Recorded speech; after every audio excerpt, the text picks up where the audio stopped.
We are back. Okay, so guys, we're doing Uther's Secret. We apparently made no progress in the quest bar for that quest we just did. Interesting. Alright, so this one here, Fort Valentinus.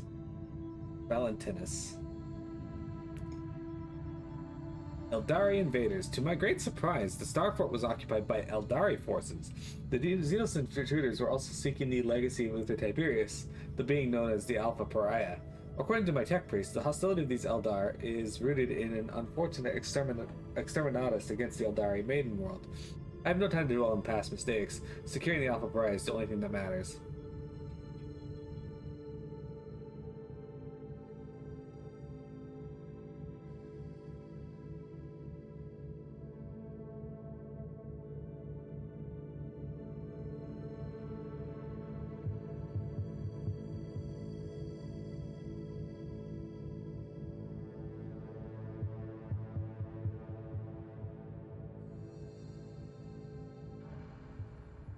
All right.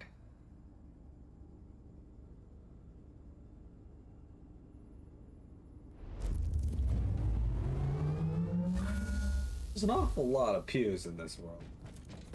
Inquisitor, the Argos are detecting significant hostile forces on this level. Are you absolutely sure you want to go in alone? I cannot allow the Xenos to take the Alpha Pariah. Knowing what I do about her, it could have catastrophic consequences. So, this is a level that looks new. Like, just its design. We haven't seen anything quite like this yet. I'm happy to see that. Jeremy, what's the most attractive thing to you about the Alpha Pariah?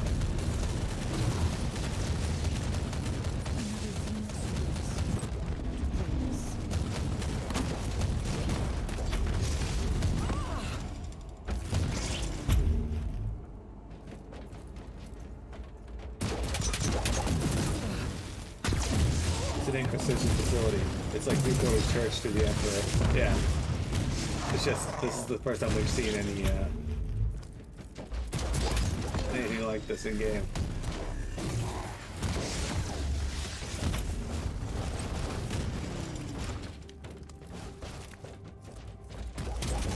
So she's immune to taint, even feminine ones. I think so?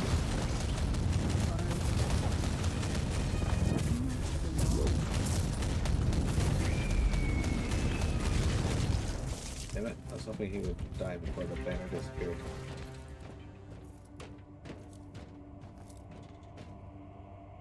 Need my suppression to come back. Hang on. Good. I have noticed a sudden swarm of cherubim. What is happening, Magos? By restoring the power grid, you have activated the local cherub shrine. Are these cherubim performing surveillance on this level? This is their standard behavior pattern after an extended hibernation cycle. If I may give you some advice, you can access the information gathered at the cherubim shrine. Good. It would be useful to know more about the Eldar forces before barging in. Okay, question. What the fuck are the cherubim, and why are they a thing?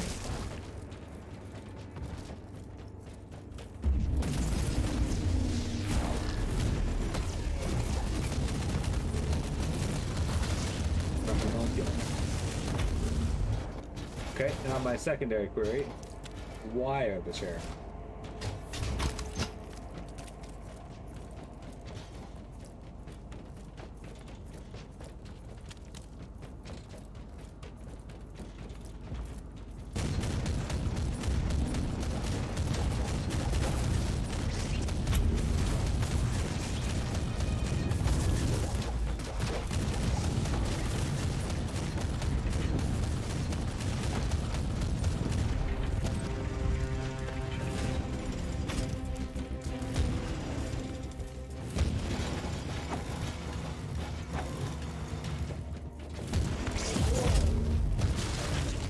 They definitely have some interesting weaponry in the Eldar.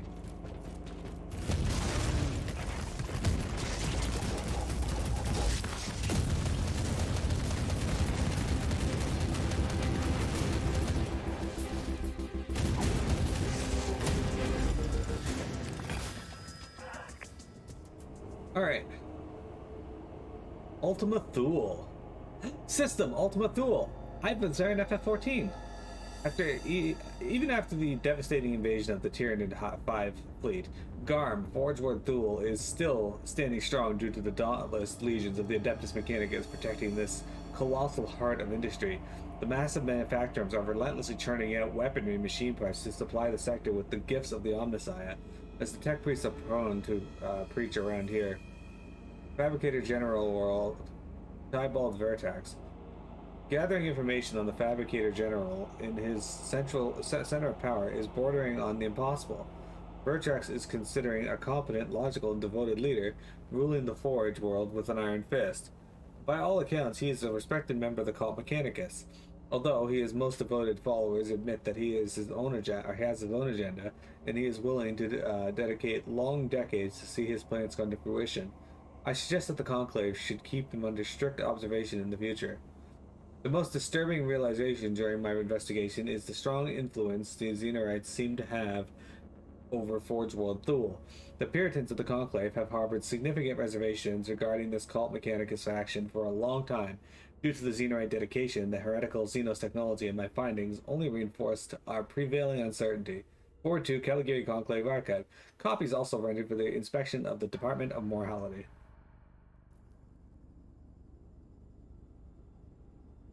Functionally, they are the same as servitor skulls, just they have flesh and blood as opposed to being flying doom skulls. Flying doom skull was my nickname in high school.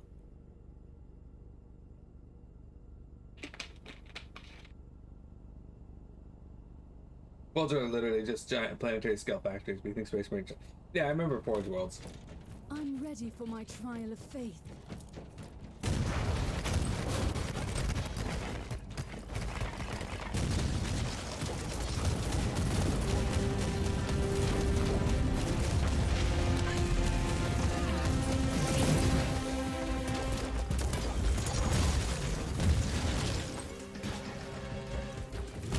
Fuck you, Aldar. Oh, what the hell you?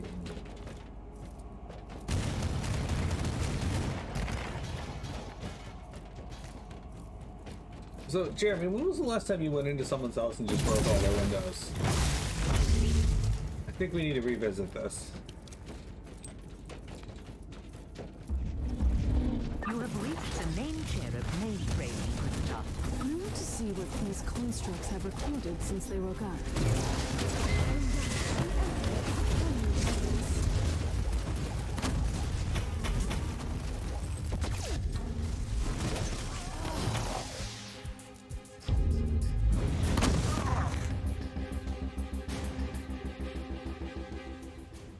Yesterday, my sales rep. Typically in lore, Forge worlds are considered independent colonies of the Adeptus Mechanicus, but they are usually staffed by Imperial citizens. Gotcha. I've always wondered, like, if they build anything in this universe, because, like, they don't seem to know how machines work. Other than, you know, praying to them and litanies and other things. The Harbinger's fate resonates in the future. We're at the crossroads, where oblivion looms close. The one who sees his own doom can better avoid its path. Spare me. She is dangerous. If we choose poorly, not even the Whispering God can save us. She is magnificent, isn't she? Like the death of a son. Her sheer existence fills me with revulsion. But still, she's just a monkey, and a weapon waiting to be used. Quite the contrary. She has finally taken the stage. Everything will unfold from here. Then we should play our parts too. Warriors, proceed! What's a complicated answer to a simple question?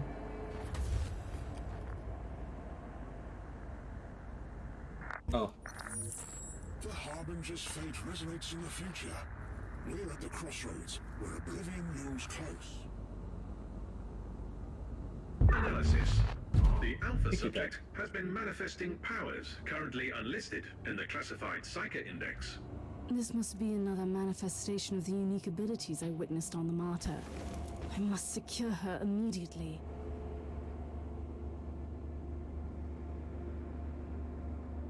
Sure.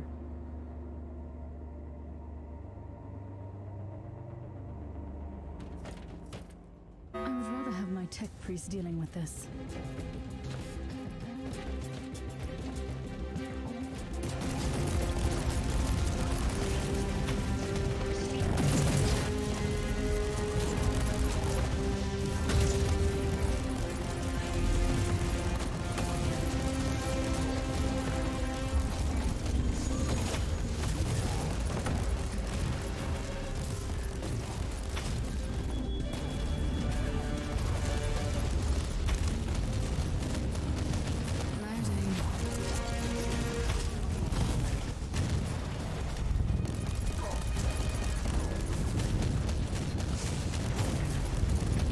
We destroyed one of my sentry towers.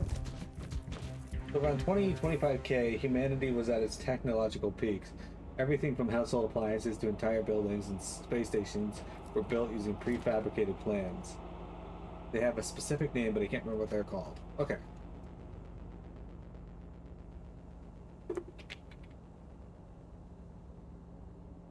Yeah, I always got the impression that they didn't actually know how to build anything anymore. Which sounds crazy, right? But then remember, Dragon Quest Builders is entirely based on that premise.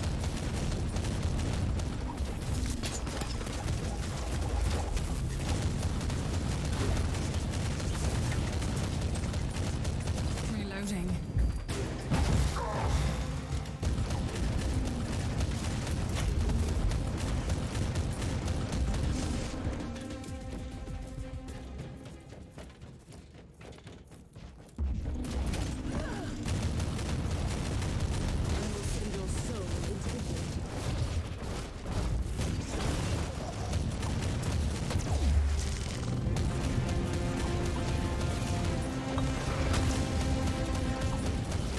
I just realized that that's not actually giving me a shield.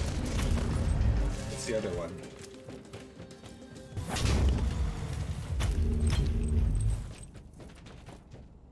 Not great. However, it was around this time that the hedonism of the Eldar hit the breaking point, resulted in the birth of the Chaos God Slanesh, creating the Eye of Terror and plunging the This is Inquisitor galaxy into speaking on darkness. behalf of the Ordo Hereticus of the Holy Inquisition. We have received your code-red astropathic transmission, and our fleet is calculating arrival vector as we speak. Prepare to join our forces shortly. Reinforcements are almost there. Why don't you just wait for them? The Alpha Pariah has no control over her abilities, and she will react to danger fiercely. And the Ordo Hereticus are not famous for their patience. Anyway. In darkness, as the birth of Slanesh plunged the warp into near traversable chaos for millennia. So how did they create a god?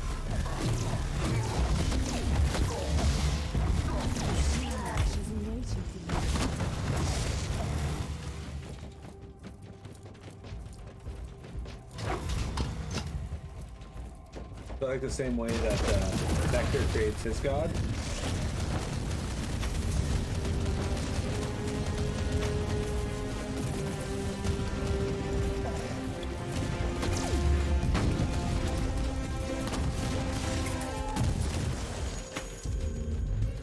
Tiamat creates our god.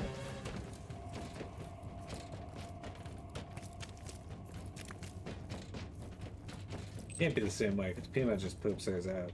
Oh. Got a blueprint.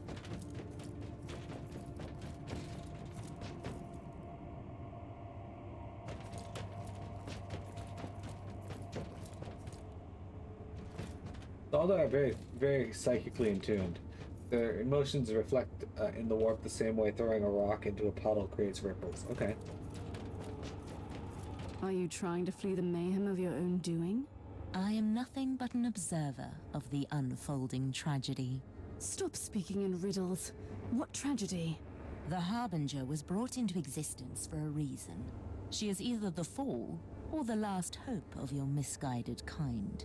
Is she now? Tell me everything about the Alpha Pariah, or I will kill you. You have no sense of timing, human. We will meet again at a more suitable place and time. What in the name of the Emperor was that creature? An Eldar Harlequin. They are fierce warriors who turned war into an art form. They are agile, enigmatic, and fearsome enemies. I'm ready for my trial of faith. Okay. So the excesses, indulgence, and hedonism of the Eldar coalesced over tens of thousands of years into a sentient being. Damn it!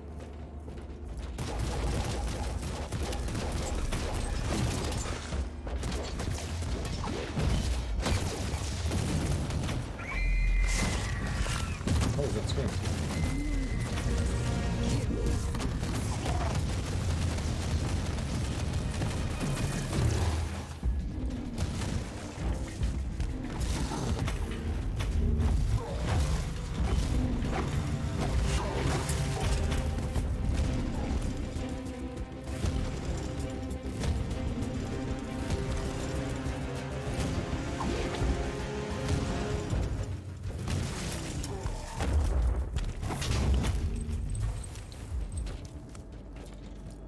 Why Slanesh is the god of excess.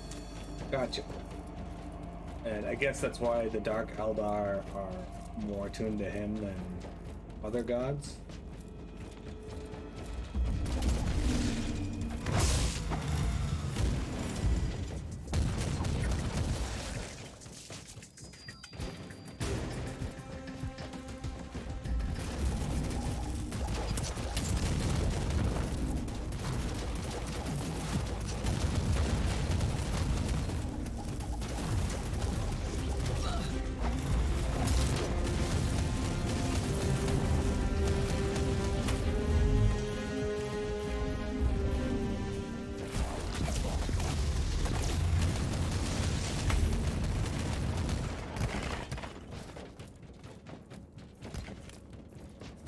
Okay.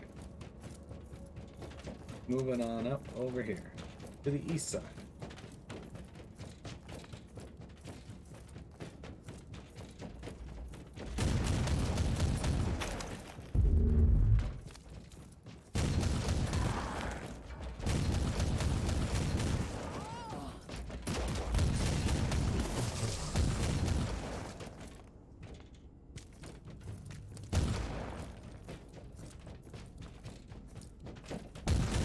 I think that one got confused on where he wanted to go.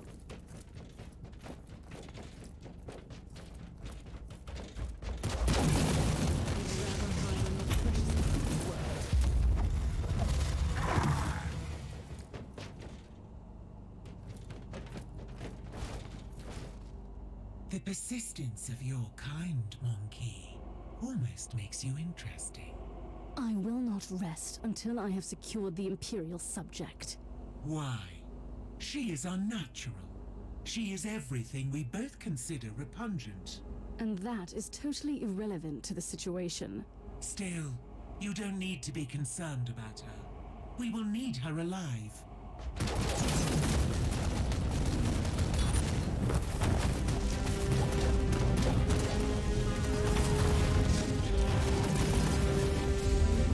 Another memory crystal.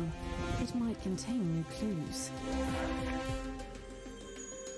Farseer Menrith is the greatest among us. He saw the abyss coming in the form of a monkey girl. He saw our salvation by stealing the future of those who stole our future. The victories of the Farseer are great against the fallen monkey and nightmares and the servants of the beyond, yet my heart is heavy. Tuathal is fading while we spend our efforts on fickle dreams. The monkey deserve our wrath, but the stars are not right. Conclusion: Alpha. The Eldar warhost is led by an infamous Farseer. The Farseers act as augurs and seers for the Eldar race. Although, as a somewhat advanced civilization, they ought ostracize such superstitions. According to Odo Zeno's records, Farseer Menrith led several successful campaigns in this past against chaos cults and tyranid invested planets. So far, he's wisely evaded the wrath of the Imperium. Conclusion beta. Since craft worlds are semi-organic megastructures, serving as a habitat for the craft world Eldar, a major catastrophic catastrophe occurring on the craft world could explain the sudden aggression of the Xenos and their frustration about the exterminated planet.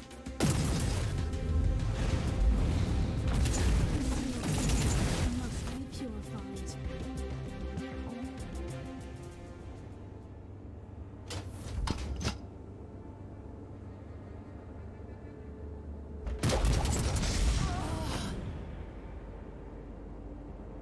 Anyway, during this age of darkness, the many colonies of humanity became isolated from one another.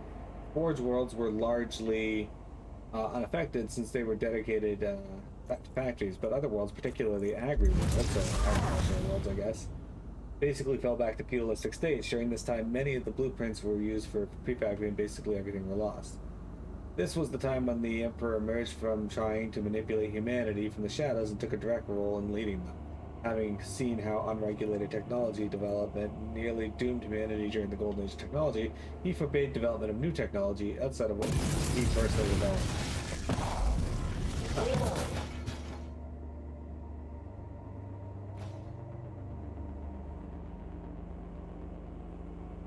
Hey there. Stay away from me! Did you see what I did to those elder? Yes, I saw it. You did what you had to do. Why have you come back for me? Fosterheim? I thought you had abandoned me. I only left the Martyr because I had no choice. But the machine's spirit reached out to me. It is still protecting you. And what if I want to stay here? Will you kill me then? Are you not even curious about what you really are? Don't you want to know what you could become? That's all I've ever wanted. But you didn't answer my question. It was a foolish question, and you don't want to hear the answer. But follow me, and we may achieve great things. I'll go with you. I don't feel I have any choice, anyway. What happened to Lord Inquisitor Cloisterheim? I don't know. Before we arrived here, there was a period of madness and nightmares. He was battling demons on the ship. Then he was gone. Or it was just a mad dream. But he is still gone. Sounds like the Star Wars universe, to be honest. Well, that's why humanity has become so technologically stale, because of the Imperial cult in particular. So much of what humanity uses is technology developed some 20,000 years prior. So in Star Wars, like, if you read the books from 10,000 years before Luke... Inquisitor Krabart, you may be relieved to know that I have completed my mission without your assistance. We expected no less of you. However, I demand that you cease your involvement in this matter and place the Martyr and that Alpha Pariah into Ordo Hereticus custody. I will do no such thing, Inquisitor Krabart. I have started this investigation and I intend to finish it. Other Tiberius was a heretic. The Martyr has clearly been a hotbed of heretical activity.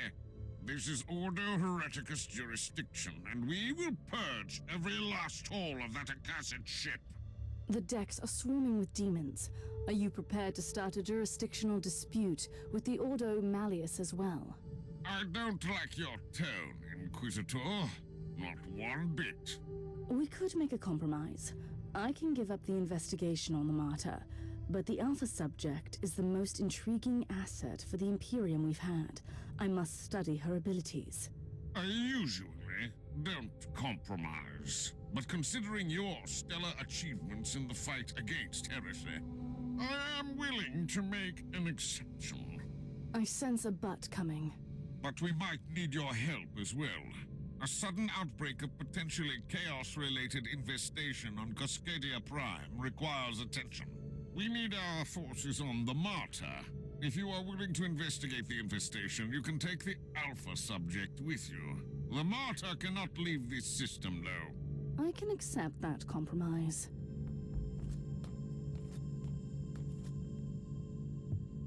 This is also why the Imperium is falling to pieces.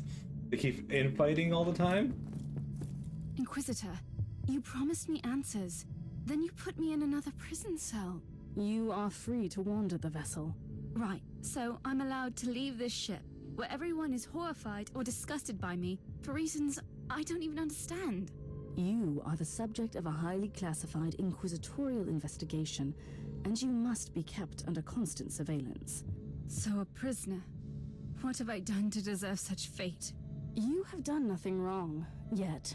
However, Tiberius abandoned you before you could perfect and expand your talents. Therefore, you pose a potential threat. I don't know anything about that.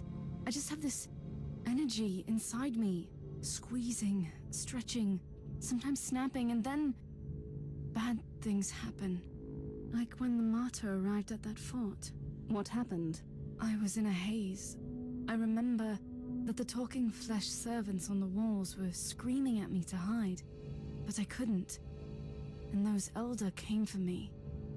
Then I woke up properly and made them hurt. We will study your abilities properly.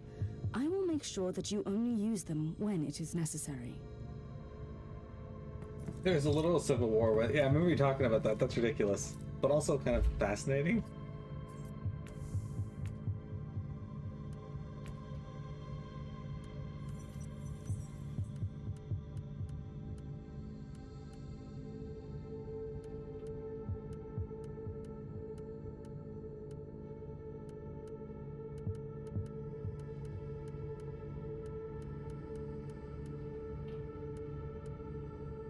All right.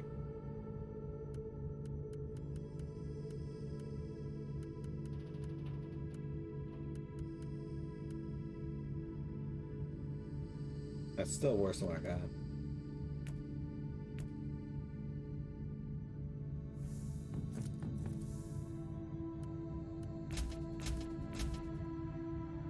I'm actually genuinely curious as to why the EXP rates I'm getting now are so terrible.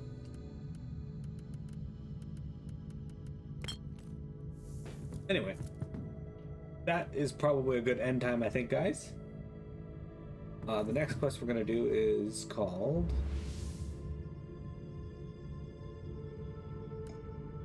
Infestation.